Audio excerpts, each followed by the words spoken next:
You might not realize it yet, but we are surrounded by many fantastic plants, and lots of them are edible. In this video, we are going to look at 5 different flowers you can use to easily add some flair to your menu.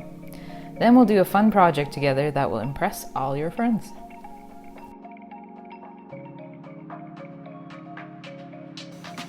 Okay, so everybody knows the dandelion. And if you come over to the weedy side, you're going to learn that this fella is terribly misunderstood. Now, as a child, I was apparently weird, and so I ate the sap, that nice milky sap that you can find in the stem of a dandelion, and it doesn't have the best taste, so my impression of dandelions as a whole was kind of gross. And that basically is the only part of the plant that you shouldn't eat. But fun fact, there is a folk remedy that says that sap will actually help you get rid of warts. Anyways, the dandelion petals are actually quite mild in flavor, and they're packed with good-for-you nutrition like polyphenols and antioxidants. And there are so many things that you can do with them. I love me some dandelions. I have made pancakes, muffins, flavored vinegar, flour tempura, and these super awesome cookies. Because there are so many haters, be sure that your dandelions haven't been sprayed with anything nasty. Once you confirm that, you're all set. Pick the heads off when it's sunny and they are fully open. They will want to close up on you, so it's best to extract the petals sooner than later. Pinch the green base, grab the petals and pull. Easy peasy.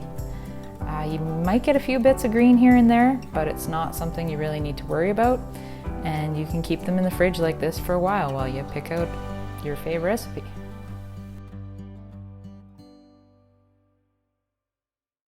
Bellflower is another flower that gardeners love to hate, but the occasional person appreciates its ornamental appeal.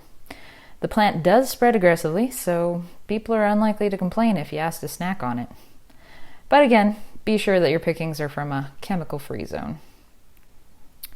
These flowers aren't as versatile as our noble dandelion, but I mean, you gotta love their color, and people definitely notice when you add them to a salad or use them as a garnish.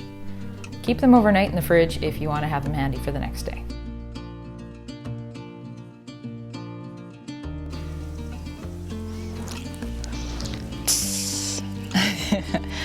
With a name like Fireweed, many people think that this is going to be a spicy plant. But the reason it has that name is actually because it's one of the first plants to the party after there's been a wildfire. Unfortunately, we have a lot of wildfires burning across Canada this year, so we may have some spectacular crops of fireweed in our future. They are not only beautiful, but they help to restore the soil for regrowth, so things can begin again. With their height and their color, they're really easy to spot on your local roadsides, so believe me, once you start IDing plants, your road trips will never be the same. Fun fact, this is also the provincial flower for the Yukon. This plant actually has a whole lot more going on, but the flowers themselves can be added to teas, salads, pasta dough, or even scones. Fireweed jelly is also a really tasty option that you can enjoy all year round.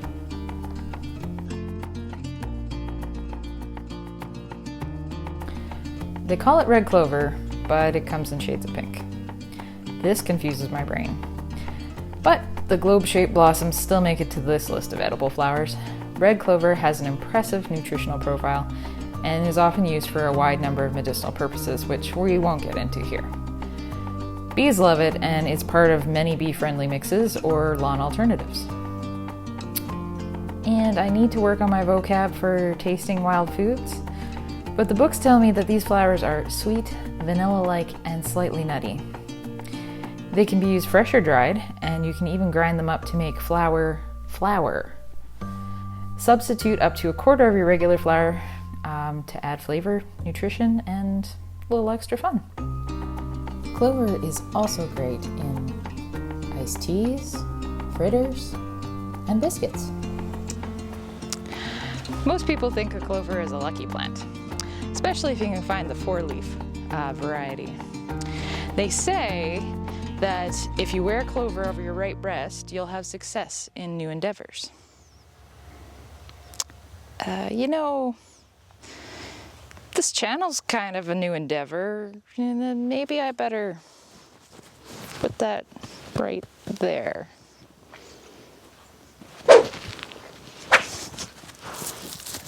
Good measure.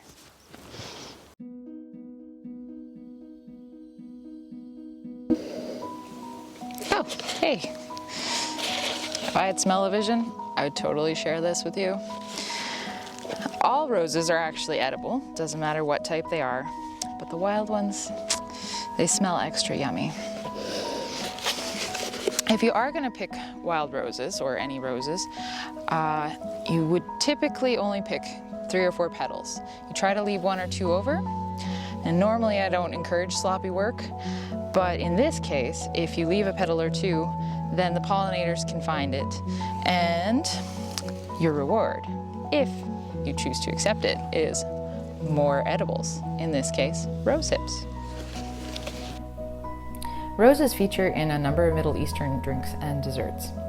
They are fabulous in cookies, meringues, rice pudding, syrups, and jellies.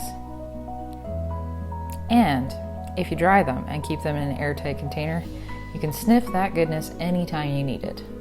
I personally think they are good for the soul, but indigenous people use the scent to ease headaches too.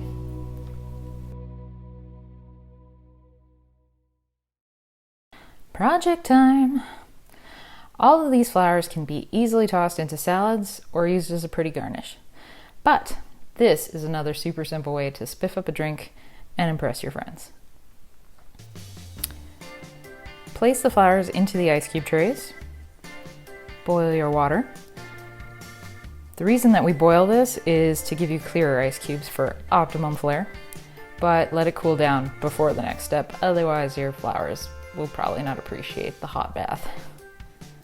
Fill your tray and freeze it. Then serve and surprise. If you have the time and patience, you may want to do 2 layers of ice, as some flowers will have a tendency to float, and this will help to center them. There are endless options for your ice cubes. Keep watching this channel to learn more about other wild foods you can eat. If you saw something that you liked, or you have a topic you'd like to know about, please let me know in the comments below. I hope to see you in the next one.